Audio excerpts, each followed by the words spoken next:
establecer el primer contacto del día. Lo hacemos con nuestro compañero, colega, periodista Román Camacho. Él está en línea. Durante toda la noche han estado los equipos de rescate tratando de llegar a un punto donde han habido señales de vida. O sea, ellos han hecho el llamado varias veces, han dicho que golpeen 3 veces y se han escuchado los 3 golpeteos. 3 golpes contra el concreto. Así, a veces, se confirma que alguien sigue con vida bajo un edificio caído. El 24 de junio de 2026, la Tierra se movió con una fuerza que, en cuestión de segundos, lo cambió todo para millones de venezolanos. Esto es La Grieta, un registro sonoro de Unión Radio sobre lo que pasó cuando 2 terremotos golpearon de la forma más cruel a Venezuela. Este podcast contiene relatos, voces y sonidos grabados directamente con los protagonistas y testigos en los lugares afectados por el doble terremoto que afectó Venezuela el 24 de junio de 2026.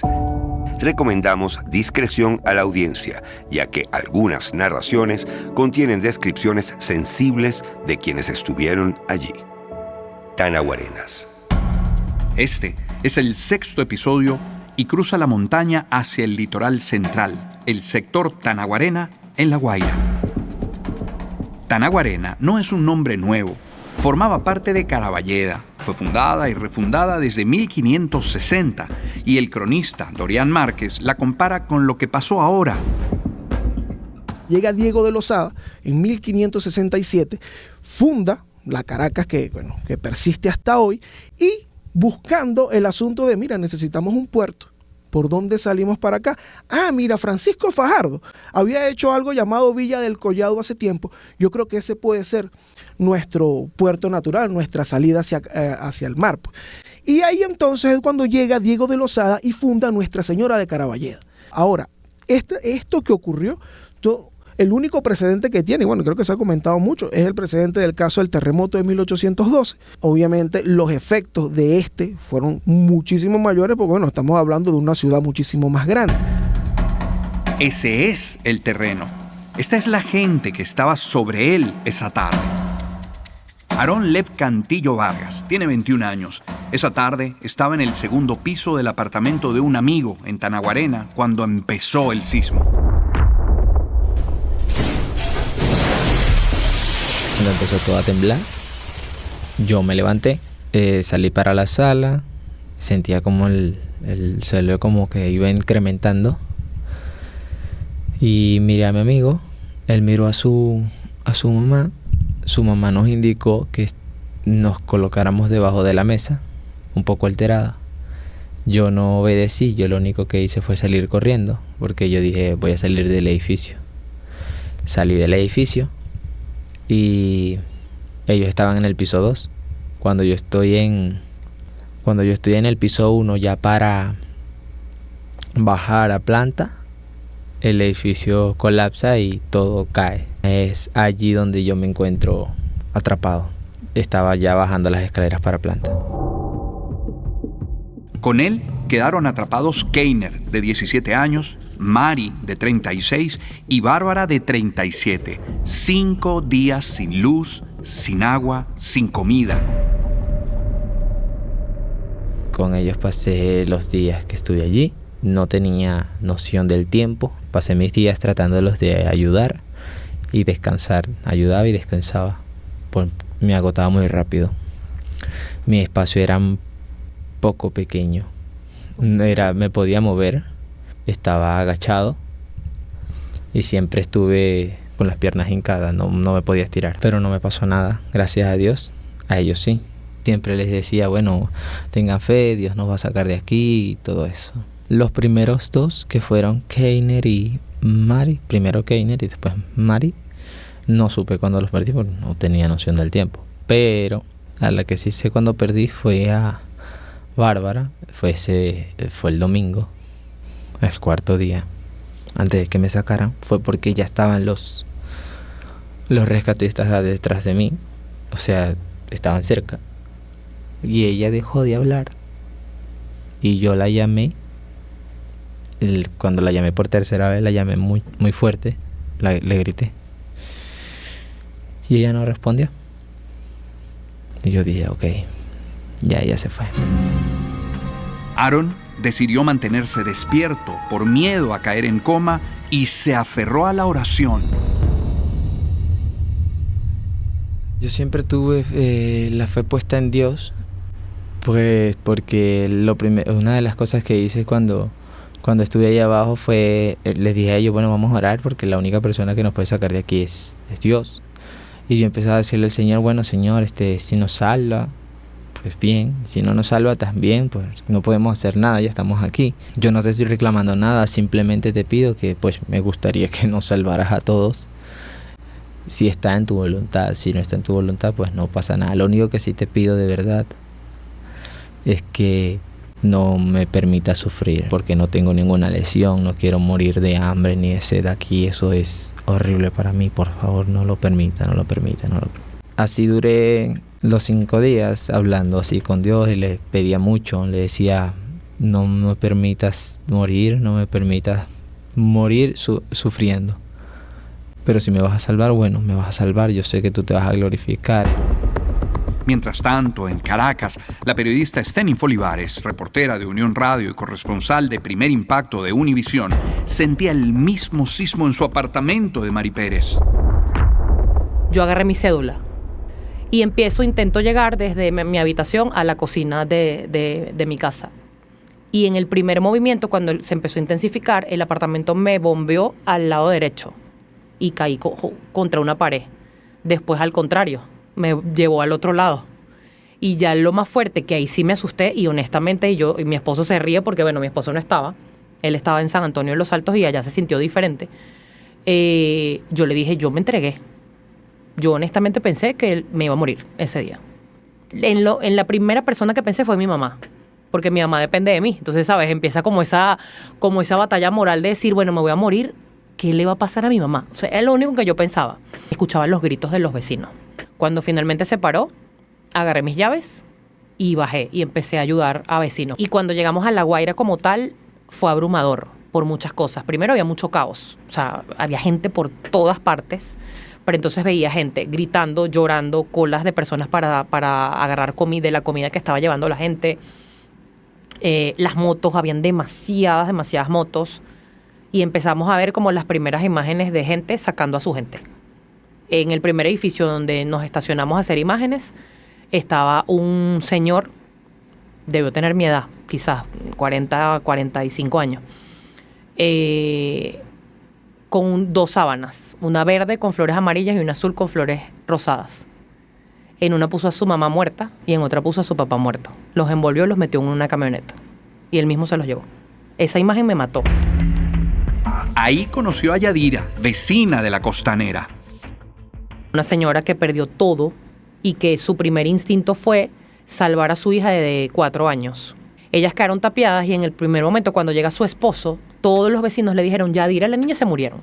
El esposo nunca se rindió, obviamente la siguió buscando, y ella lo logra escuchar, y ella solamente vio al esposo y le dijo, agarra a la bebé. Y ella lanzó a la bebé del piso 2 para que el esposo la atajara. Y el esposo la cargó y la puso en un lugar seguro, y el esposo otra vez la fue a buscar y Yadira logró salir, gracias a Dios. El ingeniero Roberto Bernet explica por qué tantos edificios no resistieron. Tenemos un fenómeno que sucedió, que son 2 terremotos prácticamente separados de 36 segundos, donde nos tiene que decir muchísimas cosas de cómo se comportaron las estructuras en ese evento. Uno que viene ya los deja, digamos por así decirlo, deja débiles, probablemente atacó muy fuerte lo que es la parte de las paredes, que son, digamos, una forma de amortiguación del sismo, y cuando vino el segundo, pues ya pudieran haber estado muy deterioradas las paredes, entonces las estructuras tuvieron que trabajar muchísimo más. Ahí pudiéramos o debemos poder aprender de eso, de qué sucedió, cómo se comportaron las estructuras ante 2 sismos. Isaac Bastidas, rescatista de Los Ángeles de la autopista, llegó esa misma noche a Tanaguarena. Se quedó 21 días. Bajamos a La Guaira y cuando llegamos a Macuto todavía está todo normal. Pero cuando llegamos al sector de la Llanada, Caraballedas, es cuando veo el primer edificio que se ha hecho escombros, polvo, y yo, oye, la cosa es seria. Y seguimos rodando, y ahí fue como que si hubiesen lanzado una bomba. Y estamos en caliente, porque eran las primeras horas del terremoto, y mucha gente pidiendo ayuda. Cuando llegamos a Tanaguarena, había un poco de desorden porque no había llegado ningún equipo de rescate. Fuimos los primeros en llegar a Tanaguarena. Esto tan bonito que uno, Tanaguarena, todos queremos tener un apartamento ahí de vacaciones. Y ahora ver todos los edificios que se desplomaron. A Aaron lo encontraron por el rastreador de su celular. Es un rastreador que viene ahorita con los Samsung. Y ella me dio fue el rastreador. Ella avisó, le dijo a mi madre. No, ella está... Él está en este lugar porque él me dijo que se estaba quedando en la casa de un amigo porque perdió las llaves. Y gritaba mucho ayuda. Hasta que dije, bueno, en el nombre de Jesús voy a pedir ayuda, alguien me tiene que escuchar. Volví a golpear y volví a pedir ayuda durísimo. Y alguien me responde, ¿cómo te llamas? Y yo pues allí empiezo a llorar y le doy gracias a Dios. Y ellos me dijeron, ¿estás con alguien más? Y yo le dije que sí, estaba con Bárbara en esos momentos. Y yo le dije, bueno, estoy con Bárbara.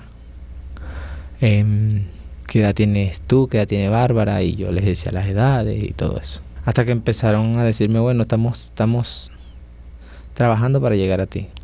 Cuando están cerca y ya yo me di cuenta de que Bárbara ya no está, yo les digo, bueno, yo no sé qué vayan a hacer, pero Bárbara ya no está con vida. Y ellos se quedaron 5 segundos más o menos en silencio. Y después me dijeron, no, bueno, vamos por ti. Empezaron a excavar. Me encontraron como tal, pues abrieron una abertura, me dieron agua. Cuando bebí agua fue buenísimo. Tenía mucha sed. Cuando vi la luz, pues ya pude ver en dónde estaba metido. Y así fue, hasta que me sacaron. Salió sin lesiones físicas graves. El duelo por su amigo y sus vecinos tardó más en sanar. Ya puedo conciliar el sueño un poco mejor que antes. Antes no dormía. Antes yo no podía ni cerrar los ojos para orar. Me sentía atrapado de nuevo en la oscuridad y todo eso. Ahorita no. Ahorita estoy mejor. Y nada, pues a pesar del dolor, vuelvo y repito, a pesar de las pérdidas, me siento feliz porque estoy vivo, y también porque gracias a Dios pues creo que estoy cumpliendo con mi parte del trato que hice yo allá adentro con él, de que si me salvaba pues yo iba a glorificar su nombre sí o sí.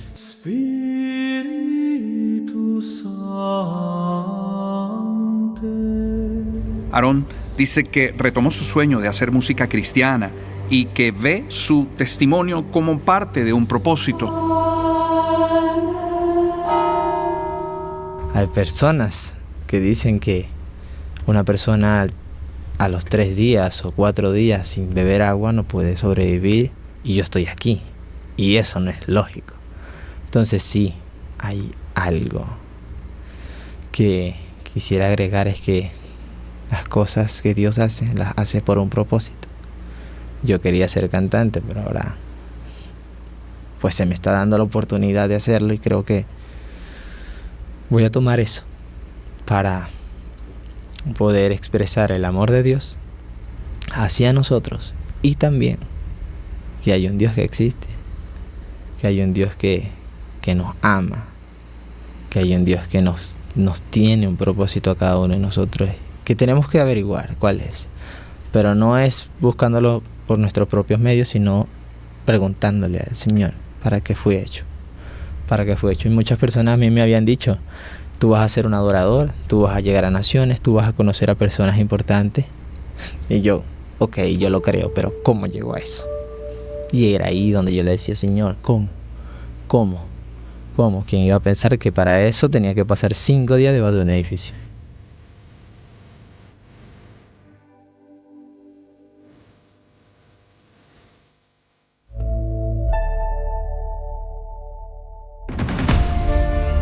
La psicóloga Celipe Guarín insiste en algo que aplica a todos los que pasaron por Tanaguarena.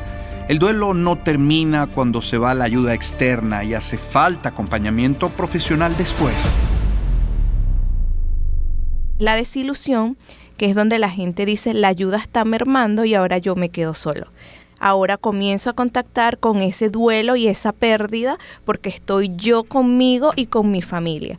Y luego pasamos a la etapa de reconstrucción, donde a pesar de que la gente está trabajando en su propia pérdida y en sus propios duelos, comienza a hacerse responsable de cómo yo reconstruyo esto, que ya no va a ser igual, pero que soy consciente que debo comenzar a hacerme responsable para poder interactuar de una manera distinta.